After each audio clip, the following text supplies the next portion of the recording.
आप सबको नमस्कार, मैं धीरज कुमार। तो आज के इस वीडियो में हम बात करने वाले हैं 12th क्लास का एक चैप्टर है बायोलॉजी का, जो बोटनी का सबसे पहला चैप्टर है, sexual reproduction in flowering plants. तो इसी चैप्टर के बारे में हम आज बात करने वाले हैं। तो आज के इस वीडियो में हम शुरुआत करते हैं इस चैप्टर से। तो सबसे पहले इस चैप्टर के बारे में अगर हम समझें तो इस चैप्टर में जो एंजियोस्पर्म यानी कि जो फ्लावरिंग प्लांट्स होता है वो सेक्सुअल रिप्रोडक्शन होता है इसमें, और जो रिप्रोडक्शन होता है वो फ्लावर में होता है। तो सबसे पहले हमको इस चैप्टर में सबसे पहले फ्लावर के बारे में समझना होगा कि आखिर स्ट्रक्चर कैसा होता है इस फ्लावर का। तो सबसे पहले हम बात करते हैं इस फ्लावर के स्ट्रक्चर के बारे में। जैसे कि यहाँ पे सबसे एक डंडी होती है जिसको स्टॉक या फिर पेडिसिल कहा जाता है। फिर इसी से एक स्वॉलन पार्ट निकलता है जिसको थैलेमस कहते हैं, या फिर इसको रिसेप्टिकल भी बोलते हैं। थैलेमस को मॉडिफाइड स्टेम भी कहा जाता है। इसके जो नोड होते हैं वो काफ़ी कंडेंस्ड हो जाते हैं, और नोड के बीच में जो इंटर नोड होता है वो काफ़ी शॉर्ट हो जाता है, और यहीं से फिर निकलता है कैलिक्स। कैलिक्स जो होता है वो इसका आउटर मोस्ट होता है। एक्चुअली इसके यूनिट को सेपल्स बोलते हैं। जो आउटर वेस्ट वर्ल होता है ये डार्क ग्रीन कलर का होता है। इसका काम ये होता है कि जब फ्लावर अपने बड स्टेज में रहता है यानी कि कली के स्टेज में रहता है तो यही जो कैलिक्स है जो पूरा घेरा बना लेता है सेपल्स का, वो इसको प्रोटेक्ट करके रखता है। फिर यहीं से अगर देखेंगे तो कोरोला निकलता है। कोरोला जो होता है आपने देखा होगा बहुत सारे फूल में, तो देखे होंगे रेड रेड, जैसे गुलाब का फूल में आप देख रहे हो रेड कलर का जो पूरा पार्ट हो गया, या फिर किसी भी फूल को आप देखते हो जो पूरा आपको डिफरेंट डिफरेंट कलर का दिखता है, एक्चुअली उसको कोरोला बोलते हैं। उसके एक यूनिट को पेटल्स बोलते हैं। ये डिफरेंट डिफरेंट कलर का होता है ताकि पॉलिनेटर को आराम से अट्रैक्ट कर लिया जाए ताकि इनका पॉलिनेशन हो सके। पॉलिनेशन क्या होता है धीरे धीरे हम आगे इसको समझते चलेंगे। अब इस फ्लावर में जो मेल पार्ट होता है उसको एंड्रोइसियम बोलते हैं। अब इस के यूनिट को बोला जाता है स्टेमन। अब स्टेमन की चर्चा हम आगे करने वाले हैं काफी डिटेल में। अगर वहीं देखें ये जो स्टेमन होता है ये मेल रिप्रोडक्टिव पार्ट होता है किसी फ्लावर का, और वहीं पे जो फीमेल रिप्रोडक्टिव पार्ट होता है इसको गाइनेसियम बोलते हैं, और इसके एक यूनिट को कार्पिल या पिस्टिल बोला जाता है। तो आई होप आपको फ्लावर के स्ट्रक्चर बारे में समझ में आ गया होगा, क्योंकि मॉर्फोलॉजी ऑफ फ्लावरिंग प्लांट्स में आप 11th क्लास में जाएंगे तो काफी डिटेल में इसके बारे में दिया हुआ है, लेकिन एनसीईआरटी ने इसके बारे में जिक्र किया हुआ है और ये भी बोला है कि आप 11th क्लास में इसको पढ़ ही चुके होंगे। तो आखिर मैंने यहाँ पूरा बता दिया पूरे स्ट्रक्चर के बारे में जो फ्लावर का स्ट्रक्चर होता है। उसके बाद अगर हम बात करें, सबसे पहले हम बात करने वाले हैं कि आखिर मेल गैमेट कैसे बनेगा यानी कि पोलन ग्रेन कैसे बनेगा। फिर हम समझेंगे जो एम्ब्रियो सैक यानी कि फीमेल गैमेट होता है वो कैसे बनता है। फिर हम बात करेंगे इनकी पॉलिनेशन कैसे होगी, और पॉलिनेशन के बाद जो पोलन ग्रेन और जो पिस्टिल का जो इंटरेक्शन होगा उसके बारे में समझेंगे। तो ये तीनों चारों चीजों को प्री फर्टिलाइजेशन इवेंट्स बोला जाता है। फिर हम इसमें फर्टिलाइजेशन के बारे में समझेंगे, एक्चुअली इसमें डबल फर्टिलाइजेशन होता है उसके बारे में भी समझेंगे। धीरे धीरे करके हम क्लास को पार्ट बाय पार्ट आगे बढ़ते चलेंगे। तो आई होप आपको अब तक इतना समझ में आ गया होगा। थोड़ी सी हम आगे अगर बढ़े तो स्टेमन की अगर हम चर्चा करें, जो मेल रिप्रोडक्टिव पार्ट होता है किसी भी एंजियोस्पर्म यानी कि फ्लावरिंग प्लांट्स का, ये जो स्टेमन होता है इसमें ना एक पार्ट होता है इसको फिलामेंट कहा जाता है। जो फिलामेंट होता है इसका जो प्रॉक्सिमल पार्ट, प्रॉक्सिमल मतलब होता है पास का पार्ट जो अटैच होता है इस थैलेमस से, ये स्टेराइल पार्ट होता है। इसमें रिप्रोडक्शन नहीं होता है। रिप्रोडक्शन इसके ऊपर वाले पार्ट यानी कि एंथर में होता है। ये एंथर को बायलोब्ड कहा जाता है। इसके बीच में कनेक्टिव होता है, क्योंकि दो लोब होते हैं इसलिए इसको बायलोब्ड कहा जाता है। अगर हम इसके ट्रांसवर्स सेक्शन के बारे में अगर हम डिटेल में देखेंगे तो ट्रांसवर्स सेक्शन में आप देखोगे तो इसमें ना 4 माइक्रो स्पोरेंजिया होते हैं। एक्चुअली स्पोरेंजिया होते हैं, मेल के लिए माइक्रो यूज किया जाता है और फीमेल के लिए मेगा यूज किया जाता है। तो यहाँ पे हम माइक्रो स्पोरेंजिया बोलेंगे, और जब फीमेल की बात करेंगे तो वहां पे स्पोरेंजिया को मेगा स्पोरेंजिया बोलेंगे। तो अभी हम बात करते हैं माइक्रो स्पोरेंजिया के बारे में। यहाँ पे 4 आपको दिख रहा होगा, इसलिए इसको टेट्रा स्पोरेंजिएट बोलते हैं। और ये जो स्पोरेंजिया होता है इसमें 2 थीका लेयर होते हैं, मतलब दोनों साइड से लोब में देख रहे होंगे आप, तो दोनों साइड्स होता है, इसलिए इसको डाइथीकस भी कहा जाता है। अब इस एंथर के वॉल को अगर हम समझेंगे तो जो सबसे जो बाहरी पार्ट होता है एपिडर्मिस होता है। हमारी बॉडी में जो सबसे ऊपर का पार्ट होता है वो भी एपिडर्मिस होता है। एपिडर्मिस एक लेयर का होता है। उसके बाद अगर आप देखोगे तो एक और लेयर होता है जिसको एंडोथीसियम बोला जाता है। एंडोथीसियम भी एक्चुअली एक ही लेयर का होता है। फिर अगर बात देखें तो उसमें एक मिडिल लेयर होता है जो 1 या 2 या फिर 3 लेयर का भी हो सकता है, और जो सबसे इनर पार्ट होता है उसको बोला जाता है टैपिटम। अब ये जो स्टार्टिंग का यानी कि जो एपिडर्मिस है, मिडिल लेयर है, जो एंडोथीसियम है, ये जो तीनों पार्ट होते हैं एक्चुअली ये प्रोटेक्टिव पार्ट होते हैं। इस एंथर को जो पोलन ग्रेन इसके अंदर बनेगा उसको प्रोटेक्ट करते हैं। और ये जो टैपिटम वाला पार्ट होता है जो सबसे इनर पार्ट होता है इस एंथर वॉल का, इस एंथर का, इस पोलन ग्रेन को नरिशमेंट देता है। और ये जो टैपिटम होता है ये मल्टी न्यूक्लिएटेड होता है, पॉलीप्लॉइडी होता है। एक्चुअली इसी में पोलन ग्रेन बनता है, इसलिए इसको माइक्रोस्पोरेंजिया को पोलन सैक भी कहा जाता है, क्योंकि पोलन यहाँ बनता है। अगर हम बात करें माइक्रोस्पोरोजेनेसिस यानी कि स्पोरोजेनेसिस, जेनेसिस मतलब बनना होता है, और माइक्रो वर्ड मेल से है तो माइक्रोस्पोर का बनना को हम माइक्रोस्पोरोजेनेसिस बोलते हैं। ये जो माइक्रोस्पोरेंजिया होता है ये 2n होता है और इसी को पोलन सैक भी कहा जाता है। और ये जो पूरा स्टेमर वाला पार्ट है उसको माइक्रोस्पोरोफिल भी कहा जाता है। ये जो माइक्रोस्पोरेंजिया है इसमें इसको जैसे कि मैंने बताया इसको पोलन सैक भी कहा जाता है। इसी में माइक्रोस्पोर मदर सेल होते हैं। अब इसमें ना मियोसिस होता है। अब ये 2n होता है, यानी कि इस फ्लावर का अब जितना भी पार्ट देख रहे हो ये 2n है। 2n मतलब ये डिप्लॉयड होते हैं, यानी कि इसकी सेल को अगर आप जा करके देखोगे तो क्रोमोजोम की दो कॉपी इसमें मिलने वाली है, इसलिए इसको 2n बोला जाता है। इसका पूरा बॉडी ही 2n होता है। ये जो माइक्रोस्पोरेंजिया होता है फिर इसमें मियोसिस होता है और मियोसिस में जैसे कि आपको पता है इसमें 4 सेल बनते हैं। 4 सेल बनने के बाद ये टेट्राड के फॉर्म में रहते हैं। फिर इसमें डिहाइड्रेशन जैसे जैसे मैच्योरिटी इसमें आती है फिर ये पोलन ग्रेन बन जाता है और पोलन ग्रेन को ही मेल गैमेटोफाइट बोला जाता है इस एंजियोस्पर्म में।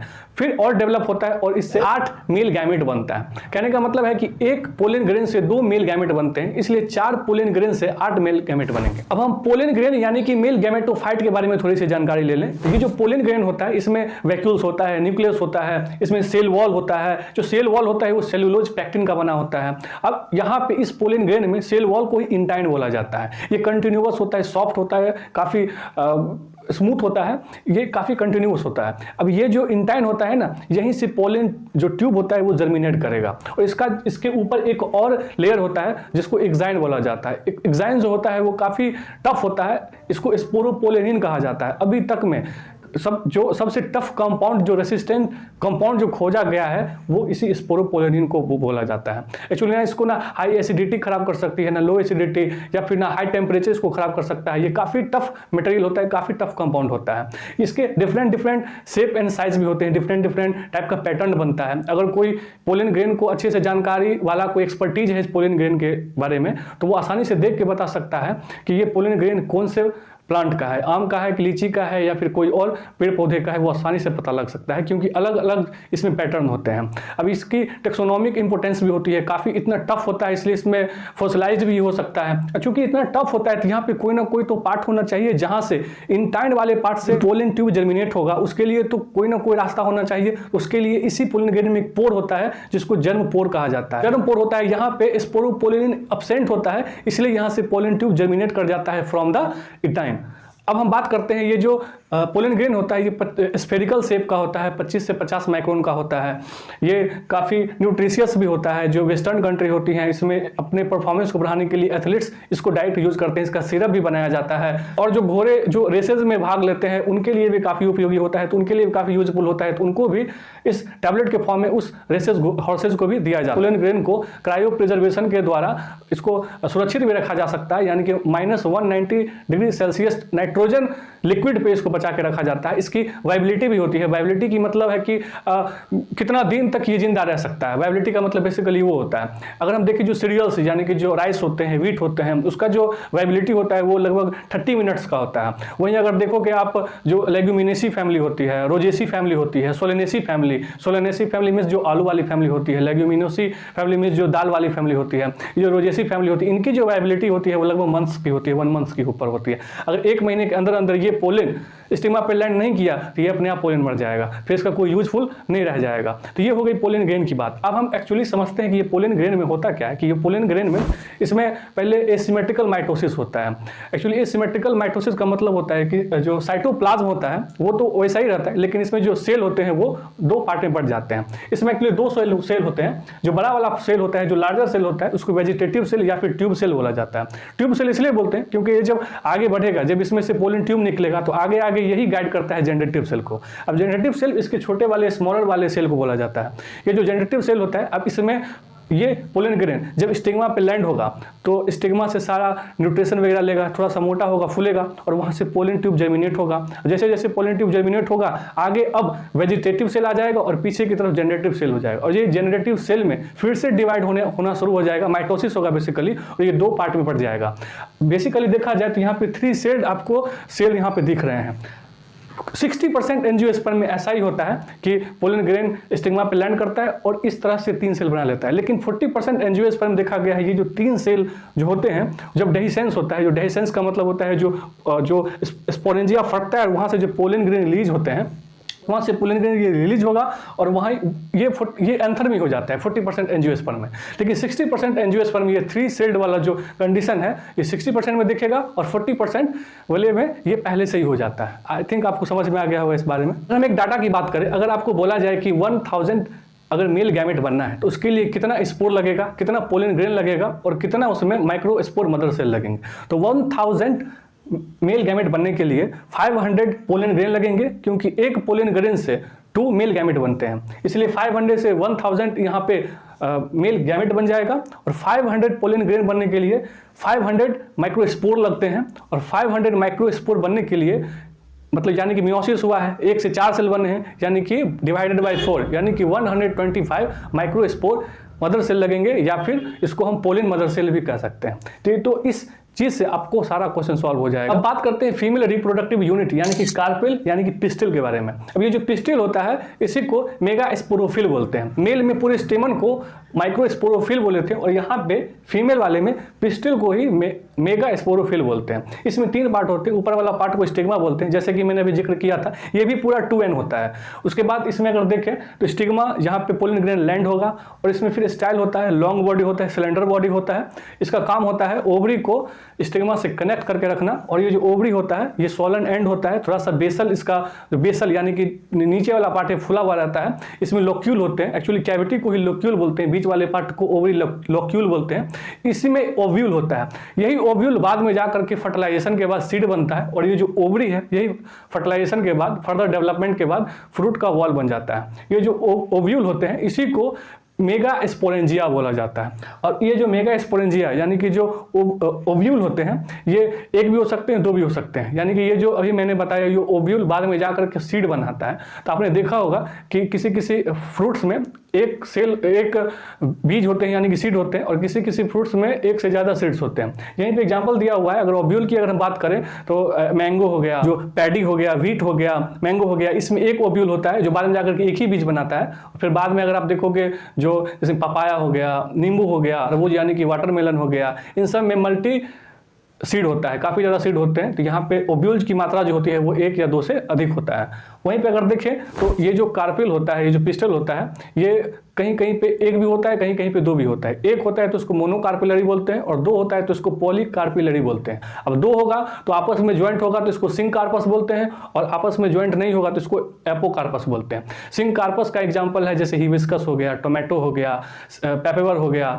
और अगर देखें एपोकार्पस में तो मिसेलिया हो गया, रोज हो गया। अब हम बात करते हैं मेगा स्पोरेंजियम यानी कि ओव्यूल के बारे में। अब इस ओव्यूल को अगर देखोगे आप तो ओव्यूल में एक्चुअली इसमें एक ओवरी होता है, ओवरी जो इसके अंदर, ओवरी के अंदर ही तो माइक्रोस्पोरेंजियम यानी कि ओव्यूल होता है। फिर ये ओव्यूल होता है, ये जो इसमें ना एक प्लेसेंटा होता है, प्लेसेंटा का काम होता है इस ओव्यूल को ओवरी से कनेक्ट करके रखना।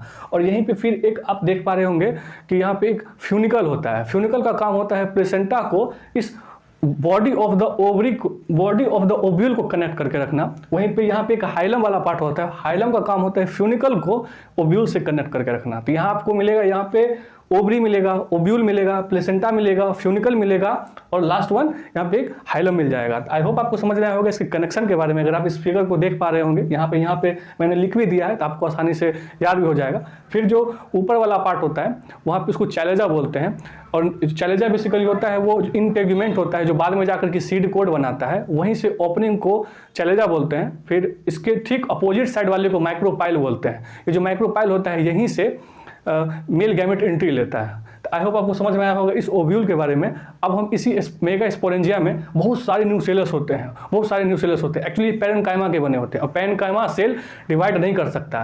फिर इसमें डी डिफरेंशिएशन होता है, फिर ये डिवाइड होने लायक होता है, मेरिस्टेमेटिक सेल होता है।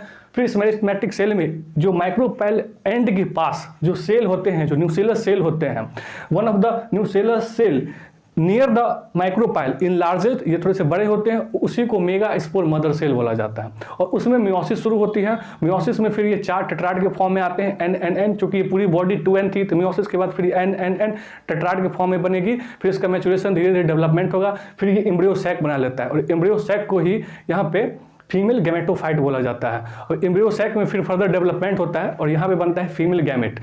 वहाँ पे बहुत सारे हजारों लाखों में पोलन ग्रेन बनता है और यहाँ पे मात्र एक ओव्यूल बनता है। ये जो मियोसिस आपने देखा था वहाँ पे 4 में से 1 फंक्शनल होता है 3D जनरेट हो जाते हैं और वही जाकर के एम्ब्रियो सैक बनाते हैं और फिर एक पूरा का मेल गैमेट बन जाता है, यानी कि फीमेल गैमेट बन जाता है। अगर हम थोड़ा सा और डिटेल में मेगा स्पोर के बारे में बात करें तो मेगा स्पोर सिंगल सेल का होता है। इसमें पहला माइटोसिस होता है, एक्चुअली फ्री न्यूक्लियस इसमें माइटोसिस होता है। इसमें वही सेल जो साइटोप्लाज्म होता है वो सेम होता है, बट इसमें जो सेल होता है, जो न्यूक्लियस होता है वो डबल होता जाता है। फर्स्ट माइटोसिस में ये 2 सेल का हो जाएगा, सेकेंड माइटोसिस होगा तो इसमें ये 4 सेल का हो जाएगा, फिर तीसरी बार ये माइटोसिस होता है और ये 8 सेल में बदल जाता है। और 8 सेल में अगर आप देखोगे तो 3 सेल ऊपर के होते हैं और जो सेल वॉल से कनेक्ट हो जाते हैं, प्रॉपर सेल बन जाता है जिसको 3 एंटीपोडल्स बोलते हैं। और नीचे में जो 2 सेल होते हैं वो उनको सिनर्जिड कहा जाता है और ऊपर में एक और सेल होता है उसको एग बोला जाता है। और एग और सिनर्जिड को मिला करके एग एपैरेटस बोला जाता है। और ये जो बीच में जो सेल आ गए उसको पोलर न्यूक्लियाई बोला जाता है। अगर आप देखोगे 3 नीचे 3 ऊपर और 2 बीच में, इसमें 8 न्यूक्लियस और पूरा का पूरा 7 सेल हो गया, क्योंकि 3 3 6 और एक पूरा का पूरा 7, यानी कि 8 न्यूक्लिएटेड एंड 7 सेल्ड माना जाता है ये पूरा का पूरा एम्ब्रियो सैक। जो पोलन ट्यूब आएगा माइक्रोपाइल के थ्रू इस एम्ब्रियो सैक में, तो इसी एग एपैरेटस में ये जो सिनर्जिड होता है इसमें फिलीफॉर्म एपैरेटस होता है। यही फिलीफॉर्म एपैरेटस पोलन ट्यूब को गाइड करता है कि ये वाला रास्ता, इसी रास्ते के थ्रू आपको आगे बढ़ना है। फिर बाद में जाकर के यहाँ पे डबल फर्टिलाइजेशन देखने को मिलता है। तो आई होप आपको समझ में आ गया होगा माइक्रो स्पोरोजेनेसिस और मेगा स्पोरोजेनेसिस, मेल गैमेट के बारे में, फीमेल गैमेट के बारे में, मेल पार्ट के बारे में, फीमेल पार्ट के बारे में, स्ट्रक्चर ऑफ फ्लावर के बारे में। और इस पॉलिनेशन को स्टार्ट करते हैं। अब पॉलिनेशन होता क्या? अब होता क्या है कि जैसे कि ह्यूमंस में आप देखोगे तो उसमें जो फीमेल गैमेट यानी कि एग जो होता है वो नॉन मोटाइल होता है, लेकिन जो male gamete which is sperm जो होता है वो मोटाइल होता है।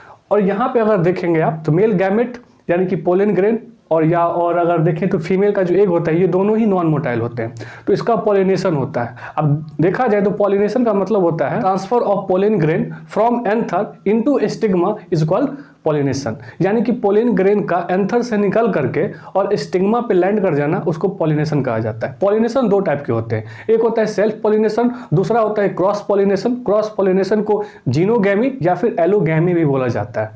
ये जो सेल्फ पॉलिनेशन होता है इसमें प्लांट सेम होता है, अगर प्लांट सेम होगा तो इसका जेनेटिक भी सेम होगा, यानी कि उसी प्लांट का पोलन ग्रेन उसी प्लांट के स्टिग्मा पे लैंड कर जाएगा तो उसको बोलते हैं सेल्फ पॉलिनेशन। वहीं अगर दूसरी तरफ क्रॉस पॉलिनेशन की बात करें या फिर जीनोगैमी बोले या फिर एलोगैमी बोले, इसका मतलब होता है कि इसमें प्लांट डिफरेंट हो जाएगा लेकिन स्पीसीज सेम रहेगा। अगर हम आम के पेड़ की बात करें तो जो आम का पेड़ होगा, आम का पेड़ का पोलन ग्रेन दूसरे आम के स्टिग्मा पे लैंड करेगा तो उसको बोलते हैं क्रॉस पॉलिनेशन। इसमें जेनेटिक डिफरेंट हो जाएगा क्योंकि हम आप ये सब जो होते हैं सब तो सेम स्पीसीज है, सब के सब होमोसेपियंस है, लेकिन हमारा और आपका जेनेटिक तो अलग अलग है। इसलिए यहाँ भी आम में ही एग्जाम्पल से समझेंगे कि इसका जो आम का जेनेटिक अलग होगा ही होगा क्योंकि यहाँ पे प्लांट अलग अलग हो गया है। और एक प्लांट का पोलन ग्रेन दूसरे प्लांट के सेम स्पीसीज के स्टिग्मा पे लैंड कर जाएगा तो उसको बोलते हैं क्रॉस पॉलिनेशन या एलोगैमी या फिर जीनोगैमी।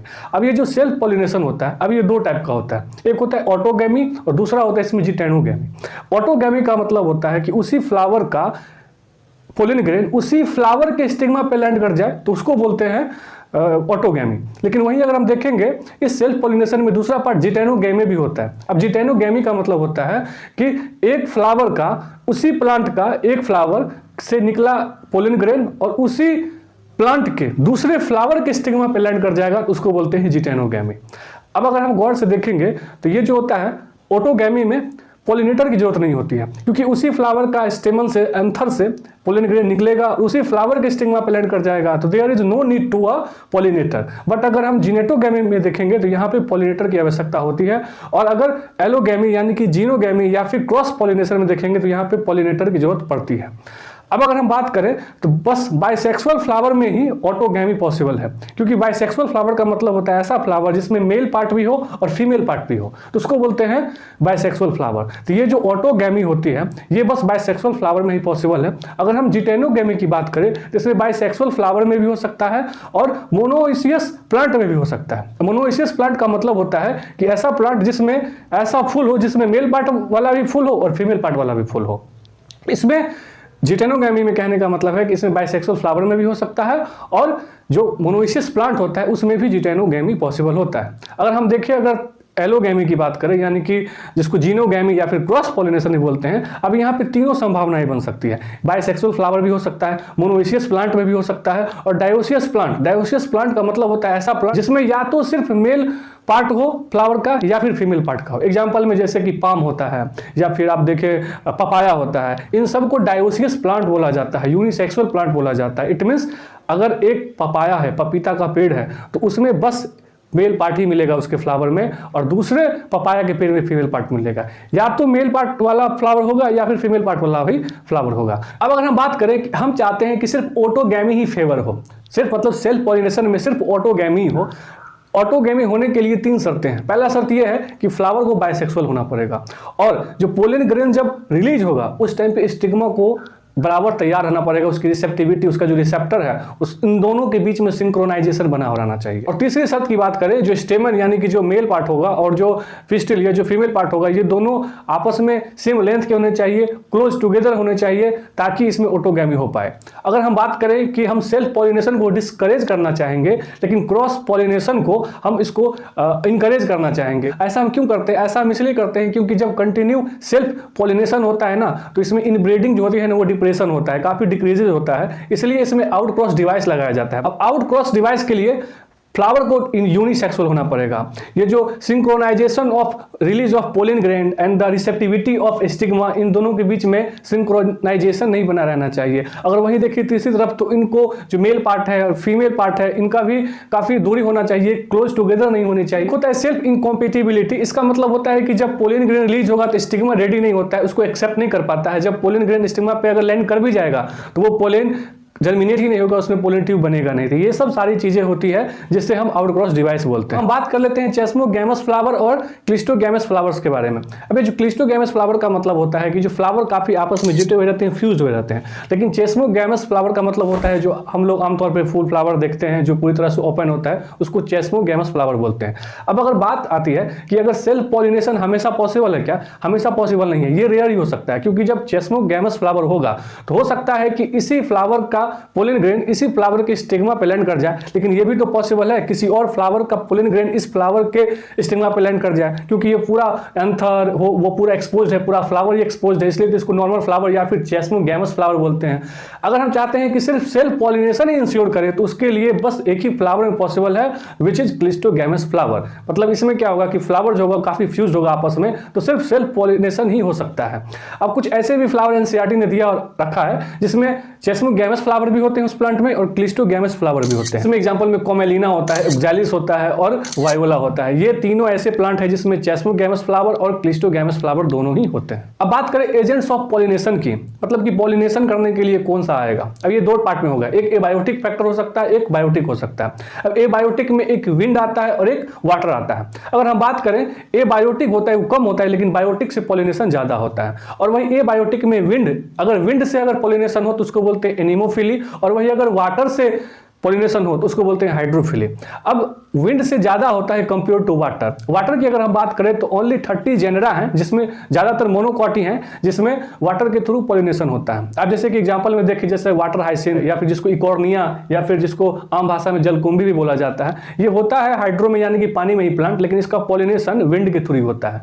ओनली 30 जेनरा होते हैं जिसमें वाटर के थ्रू पॉलिनेशन होता है, जिसमें 3 एग्जांपल है। एक इसमें वॉलिस्नेरिया हो जाता है, एक हाइड्रिला हो जाता है और एक जोस्टेरा हो जाता है। वॉलिस्नेरिया बेसिकली क्या होता है, वॉलिस्नेरिया में जो प्लांट होते हैं इनके जो फीमेल पार्ट होता है और मेल पार्ट, ये दोनों अलग अलग होते हैं, यानी कि ये यूनिसेक्सुअल प्लांट होते हैं, यानी कि डायोसियस प्लांट होते हैं, ये अलग अलग होते हैं। अब फीमेल पार्ट वाला जो होता है वो तो ऊपर आ जाता है, पानी की सतह पे आ जाता है, और जो मेल पार्ट वाला जो पोलन ग्रेन है वो पानी की सतह पे आकर के और करंट के फ्लो से इसमें पॉलिनेशन हो जाता है। लेकिन अगर हम जोस्टेरा की बात करें तो इसमें ये दोनों प्लांट एक्चुअली ये मोनोइशियस प्लांट होते हैं, एक ही फ्लावर में मेल पार्ट भी होता है फीमेल पार्ट भी होता है। अब ये अंदर ही सबमर्ज्ड होते हैं, यानी कि पानी के नीचे ही मेल पार्ट जो होता है पोलन ग्रेन वो फीमेल स्टिग्मा पे आकर के पानी के करंट से ही नीचे ही इसमें पॉलिनेशन हो जाता है। अब चूंकि इसमें जो पॉलिनेशन होता है वाटर के अंदर होता है, तो पोलन ग्रेन भीग ना जाए इसके लिए इसमें म्यूसिलेजिनस की कवरिंग होती है जो विटिंग से इसको प्रोटेक्ट करती है। अगर हम बात करें विंड के थ्रू में, तो विंड के थ्रू में ग्रास वाली फैमिली में ज्यादातर पॉलिनेशन होता है।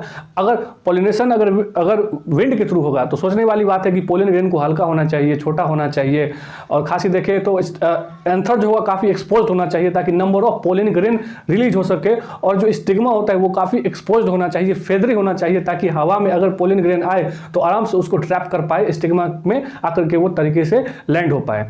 और काफी हल्की भी होनी चाहिए ताकि वो हवा में जाकर के एक जगह से दूसरी जगह जाके स्टिग्मा पे लैंड हो सके। वही अगर हम बायोटिक एजेंट्स की बात करें तो बायोटिक एजेंट्स में जो मेनली होते हैं वो जैसे कि चमगादड़ बैट हो गया या बर्ड्स हो गए। अब मोस्टली जो पॉलिनेशन होता है बी से होता है, मधुमक्खी से होता है, इसमें पॉलिनेशन इन सबको बायोटिक फैक्टर कहा जाता है, बायोटिक पॉलिनेटर कहा जाता है। अगर हम इसमें एग्जांपल की बात करें तो एक फ्लावर आता है जो दुनिया का सबसे बड़ा फ्लावर है जिसको बोलते हैं एमोर्फोफिलस फ्लावर। ये काफी लंबा होता है, लगभग 6 फीट का होता है। इसमें जो पॉलिनेशन होता है, अब इसमें क्या होता है कि एक जो मॉथ होते हैं वो अपना एग ले करने के लिए आते हैं यहाँ पे, और उसके बदले में उस एमोर्फोफिलस फ्लावर का पॉलिनेशन कर देते हैं। इसमें एक यक्का मॉथ आता है, मॉथ एक स्पीसीज है, यक्का एक फ्लावर है।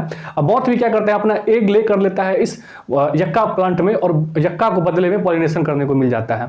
अब इसका जो होना चाहिए वो सुगंधित होना चाहिए, ताकि काफी नेक्टर होना चाहिए, ताकि कोई अगर पॉलिनेटर आए तो कंटिन्यू आते रहे, सस्टेनेबल होना चाहिए, ताकि वो उसी लुभावने की वजह से आए, ताकि इस पेड़ यानी कि प्लांट का पॉलिनेशन हो जाए और बदले में इसको नेक्टर वगैरह मिल जाए। और जो फ्लावर होते हैं इसके कलरफुल होते हैं, सुगंध भी होता है, यानी कि ऑर्डर होता है इसमें, ताकि पॉलिनेटर कंटिन्यू पॉलिनेशन कर सके। बात करते हैं पोलन पिस्टिल इंटरेक्शन के बारे में।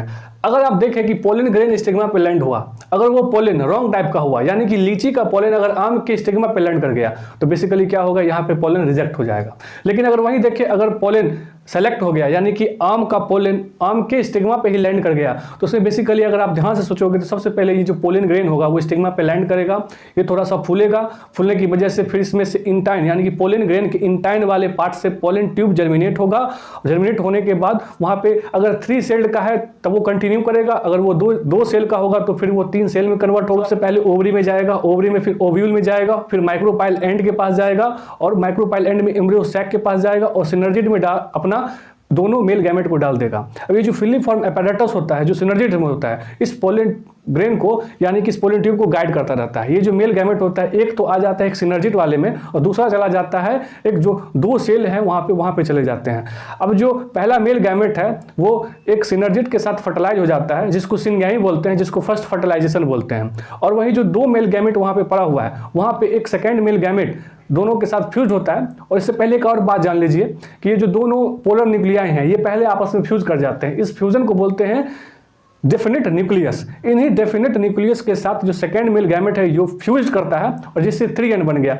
पहले n है तो 2n, एक और n उसमें आकर के अटैच हो गया, फ्यूज कर गया, तो 3n, जिसमें ट्रिपल फ्यूजन देखने को मिलता है। और यहाँ पे 2 बार फर्टिलाइजेशन हुआ है। एक तो पहला मेल गैमेट दूसरे सिनर्जिड के साथ फर्टिलाइज किया है, वो तो पहला फर्टिलाइजेशन हो गया, और फिर दूसरा फर्टिलाइजेशन हो गया जो सेकंड मेल गैमेट इस डेफिनेट न्यूक्लियस के साथ में फ्यूजन किया है। तो यहाँ पे डबल फर्टिलाइजेशन देखने को मिलता है, जो कि यूनिक कैरेक्टर होता है एंजियोस्पर्म का। ये डबल फर्टिलाइजेशन सिर्फ एंजियोस्पर्म में ही देखने को मिलता है। अब ये जो पूरा सेल होता है इसमें से अगर आप देखोगे जो सिनर्जिड होता है या फिर जो 3 एंटीपोडल्स होते हैं वो डीजेनरेट कर जाते हैं। इसको PEN यानी कि प्राइमरी एंडोस्पर्म न्यूक्लियस बोलते हैं, और इस पूरे सेल को प्राइमरी एंडोस्पर्म सेल बोलने लग जाते हैं। अब हम लोगों ने जो बेसिकली बात कर ली है वो प्री फर्टिलाइजेशन की बात कर ली है और फर्टिलाइजेशन की बात कर ली है। अब फर्टिलाइजेशन के बाद पोस्ट फर्टिलाइजेशन इवेंट्स होगा, जिसमें बेसिकली एम्ब्रियो जो होते हैं वो इसका डेवलपमेंट होगा, और उससे पहले एंडोस्पर्म का भी डेवलपमेंट होगा, फिर सीड बनेगी, और फिर ये जो ओव्यूल यानी कि जो ओवरी है वो फिर फ्रूट में चेंज हो जाएगा। अगर हम बात करें तो ये जो ओव्यूल बनने की घटना है और फ्रूट बनने की घटना है ये साइमल्टेनियसली होता है। वहीं पे अगर देखें तो पहले एंडोस्पर्म बनता है, फिर एम्ब्रियो का डेवलपमेंट होता है, क्योंकि जाइगोट बना है, अब जाइगोट से एम्ब्रियो का डेवलपमेंट तो होगा ही होगा।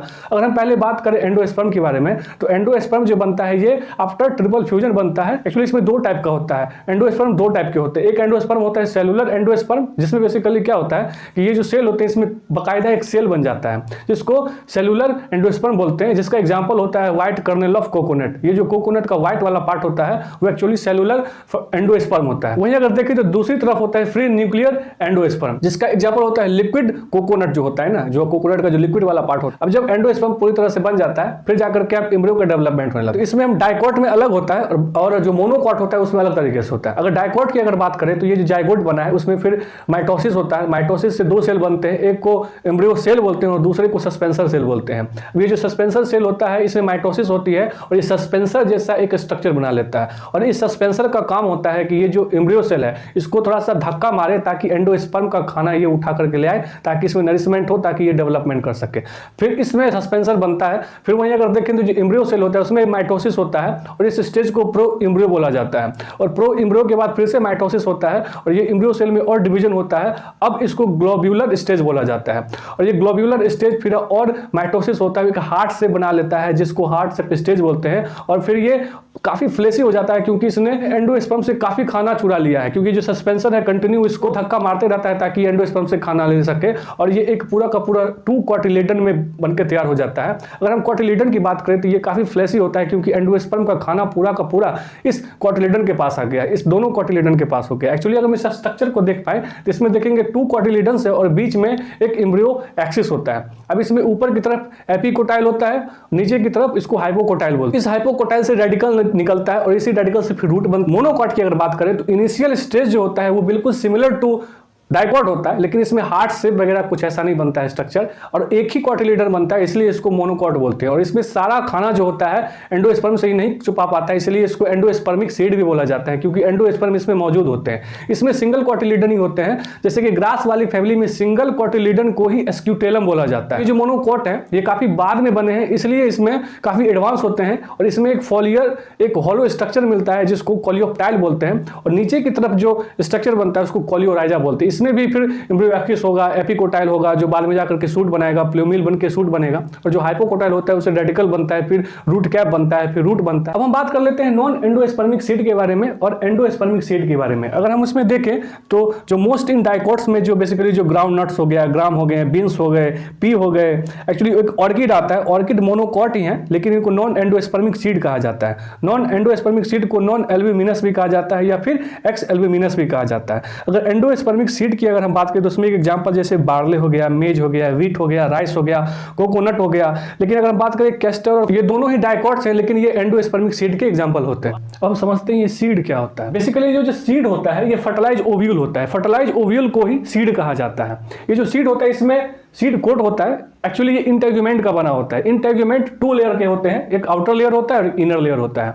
आउटर लेयर को टेस्टा बोला जाता है और इनर लेयर को टेगमेंट बोला जाता है। अब इसे माइक्रोपाइल होता है, इसी माइक्रोपाइल के सहारे वाटर या फिर हवा वगैरह जो होता है वो एंट्री लेता है और फिर वो जर्मिनेट कर जाता है। इसके अंदर फिर हाइलम भी होता है, जैसे राजमा में जो थोड़ा सा आप कॉन्केव देख रहे हो, एक्चुअली ये हाइलम इसको कहा जाता है। फिर इसमें एंडोस्पर्म होता है, एंडोस्पर्म नॉन एंडोस्पर्मिक भी हो सकता है और एंडोस्पर्मिक सीड भी हो सकता है। एंडोस्पर्मिक सीड बेसिकली मोनोकॉट में मिलता है और नॉन एंडोस्पर्मिक सीड बेसिकली जो होता है वो डाइकोट में मिलते हैं। फिर इसमें एम्ब्रियो होता है, एम्ब्रियो फिर 2 पार्ट में होता है। अगर मोनोकॉट होगा तो 1 कोटिलेडन होगा और अगर डाइकोट होगा तो 2 कोटिलेडन्स होंगे। इसमें फिर एम्ब्रियो एक्सिस होगा जो ऊपर की तरफ एपिकोटाइल होगा, नीचे की तरफ हाइपोकोटाइल होगा। एपिकोटाइल से ही प्लूम्यूल बनता है, उसी से फिर सूट बनता है और ये जो हाइपोकोटाइल है इसी से फिर रेडिकल बनता है जिससे रूट और रूट कैप बाद में बन जाता है। और किसी किसी सीड में न्यूसेलस प्रेजेंट होता है। ये जो न्यूसेलस होते हैं ये वही न्यूसेलस के सेल हैं जो इनलार्ज होकर के नियर द माइक्रोपाइल इनलार्ज हो गए थे और जिससे मेगा स्पोर मदर सेल बना था। कुछ सीड में ये प्रेजेंट रहते हैं न्यूसेलस के सेल और वो ऐसे सेल को पेरीस्पर्मिक सीड कहा जाता है क्योंकि ऐसे जब न्यूसेलस ऐसे सीड में प्रेजेंट हो तो उसको पेरीस्पर्म बोला जाता है और ऐसे सीड को पेरीस्पर्मिक सीड बोला जाता है, जिसका एग्जांपल एक बीट रूट होता है और दूसरा होता है इसका ब्लैक पेपर। अब बात करते हैं सीड डोरमेंसी के बारे में। सीड डोरमेंसी बेसिकली क्या होता है कि ये एम्ब्रियो जो होता है सीड का वो इनएक्टिव हो जाता है जब बाहर अनफेवरेबल कंडीशन हो जाए और साथ ही साथ ये लगभग ड्राई हो जाता है क्योंकि 10 से 15% वाटर ये रिलीज कर देता है। खास करके ये जो अपना मेटाबॉलिक रिएक्शन होता है वो सब स्लो डाउन कर लेता है और यही स्लो डाउन करने के बाद इसका फायदा बाद में ये मिलता है कि ये इसको हम स्टोर कर सकते हैं। जो सीड की जो एक्चुअली ये ना एग्रीकल्चर का आधार बनता है। एग्रीकल्चर का आधार इसलिए बनता है क्योंकि जब ये ड्राई हो जाएगा तो इसको हम स्टोर कर सकते हैं। जब स्टोर कर सकते हैं तो बाद में जाकर के जब भी फेवरेबल कंडीशन आएगा तो फिर इसको हम अगर मिट्टी के अंदर डालेंगे तो फिर ये जर्मिनेट करेगा और नया सा प्लांट बना लेगा। अब बात करते हैं सीड वाइबिलिटी की। ये सीड वाइबिलिटी क्या होता है? बेसिकली जो होता है period of time for which seed retain the ability to germinate. Basically क्या होता है कि इसके पास कितना समय तक ये एबिलिटी हो ताकि ये जर्मिनेट कर सके, इसको सीड वाइबिलिटी कहा जाता है। ये जेनेटिक पे डिपेंड करता है, ये इन्वायरमेंटल कंडीशन पे भी डिपेंड करता है। अब सीड वाइबिलिटी का बड़ा ही जबरदस्त एग्जांपल एनसीईआरटी में दिया हुआ है। 10,000 पुराना सीड खोदने के बाद मिला है, जिस एक्चुअली ये मिला है आर्कटिक टुंड्रा, इसलिए इसका नाम लुपिनस आर्कटिकस पड़ा है। और 2000 साल पुराना एक और सीड मिला है, बेसिकली वो खजूर का है जिसको फिनिक्स डेक्टाइलीफेरा कहा गया है। ये जो डेड सी है उसके आसपास मिला था। अब बात करते हैं इस फ्रूट के बारे में। ये फ्रूट क्या होता है? बेसिकली फ्रूट जो होता है वो मैच्योर ओवरी को ही फ्रूट कहा जाता है। ये जब ओवरी फर्टिलाइज हो जाता है फिर मैच्योर हो जाता है, उसी को फ्रूट बोलने लग जाते हैं। एक्चुअली जो फ्रूट होता है ये एक ट्रू फ्रूट होता है। ट्रू फ्रूट में बेसिकली क्या होता है कि ये ओवरी से डेवलप होता है, इसलिए इसको ट्रू फ्रूट बोला जाता है। अब ट्रू फ्रूट में ये जो फ्रूट वॉल होता है जिसको पेरिकार्प कहा जाता है, ये पेरिकार्प अगर काफी थिक हो, फ्लेसी हो तो उसको फ्लेसी फ्रूट बोलते हैं। और यही जब पेरिकार्प काफी ड्राई हो जाता है तो उसको ड्राई फ्रूट बोलते हैं, जिसका एग्जांपल ग्राउंडनट और मस्टर्ड हो जाता है। वही अगर फ्लेसी फ्रूट के बारे में देखें तो इसका एग्जांपल जैसे कि गुआवा हो गया, मैंगो हो गया, ऑरेंज हो गया, ये सब ट्रू फ्रूट कहलाते हैं। अब बात करते हैं फॉल्स फ्रूट के बारे में। ये फॉल्स फ्रूट क्या होता है? एक्चुअली ये डेवलप होता है थैलेमस से, इसी को फॉल्स फ्रूट बोला जाता है। जिसका एग्जांपल जैसे कि एप्पल हो गया, पियर्स हो गया, कैस्यू जिसको काजू बोलते हैं, और स्ट्रॉबेरी हो गया, ये सब एग्जांपल हैं फॉल्स फ्रूट के। और एक पार्थिनोकार्पी फ्रूट्स होता है। पार्थिनोकार्पी का मतलब होता है, पार्थिनो मतलब होता है वर्जिन और कार्पी मतलब फ्रूट्स। ऐसा फ्रूट्स जो बिना फर्टिलाइजेशन के फॉर्म हो जाए, ऐसे फ्रूट को पार्थिनोकार्पी फ्रूट्स बोलते हैं। जैसे ऑक्सीजन का स्प्रे करके ही भी टमाटर जैसा जो फ्रूट है ये सब बनाया गया है।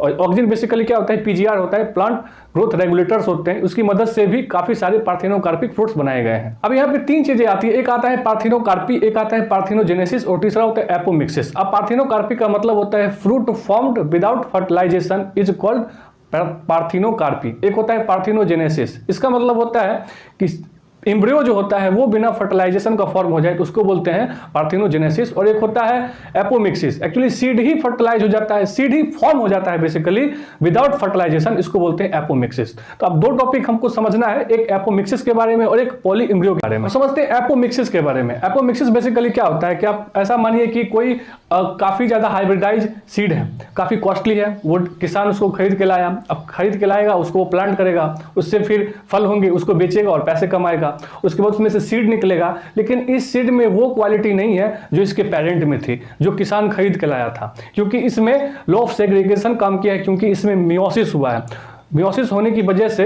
इसमें वो क्वालिटी नहीं रहा जो क्वालिटी इसके पेरेंट में थी। इस कंडीशन में किसान क्या करेगा? किसान को दोबारा वही सीड खरीदना पड़ेगा, लेकिन वो काफी कॉस्टली होगा। इसलिए क्या किया जाता है कि एपोमिक्सिस किया जाता है। एपोमिक्सिस में बेसिकली क्या होता है कि जो सेक्सुअल रिप्रोडक्शन ना करके इस सीड का माइटोसिस किया जाता है, यानी कि एसेक्सुअल रिप्रोडक्शन किया जाता है। अब इससे क्या होगा कि जो क्वालिटी इस सीड में थी वही क्वालिटी इसके डॉटर सेल में भी आएगा, और इससे हम कंटिन्यू अपना जो भी प्लांट होता है, जो भी हमको खेती करनी होगी वो खेती हम लोग कर सकते हैं। तो एपोमिक्सिस का ये फायदा होता है और इसी को एपोमिक्सिस कहा जाता है। अब दूसरा कॉन्सेप्ट आता है पॉली एम्ब्रियो के बारे में। पॉली एम्ब्रियो का मतलब होता है नंबर ऑफ एम्ब्रियो। बेसिकली क्या होता है, ये जो इंटेग्यूमेंट्स होते हैं, बेसिकली आप नॉर्मल अगर देखेंगे तो एक ओवरी में एक ओव्यूल होता है जिसमें एक मेगास्पोर मदर सेल से एक एग बनता है, फिर एक एग से फिर एम्ब्रियो बनता है, एम्ब्रियो सैक बनता है, वही डेवलप हो करके वही सीड बनता है। उस सीड को अगर मिट्टी के अंदर अगर हम उसको रोपेंगे तो फिर एक प्लांट बनाएगा। लेकिन इसमें क्या होता है, जो इंटेग्यूमेंट के कुछ सेल होते हैं, न्यूसेलस के जो कुछ सेल होते हैं,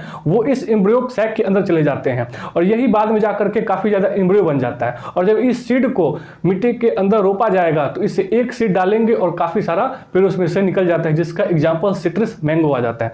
तो आई होप आपको समझ में आया होगा इस पूरे चैप्टर के बारे में, जिसको हम लोग बोलेंगे sexual reproduction in flowering plants. तो आपका ये पूरा का पूरा चैप्टर खत्म होता है। अगर आप इस वीडियो को पूरा देख रहे होंगे तो आपको काफी ज्यादा हेल्प मिलेगा इन टर्म्स ऑफ रिवीजन। जब आपका एग्जाम काफी नजदीक होगा, अगर आप इस वीडियो को पूरा देख लेंगे तो एक भी क्वेश्चन आपका नहीं छूटेगा। अगर ये वीडियो आपको अच्छा लगा हो तो इसको लाइक कीजिए, शेयर कीजिए, कमेंट कीजिए। फिर मिलते हैं नेक्स्ट वीडियो में। Till then thank you and bye.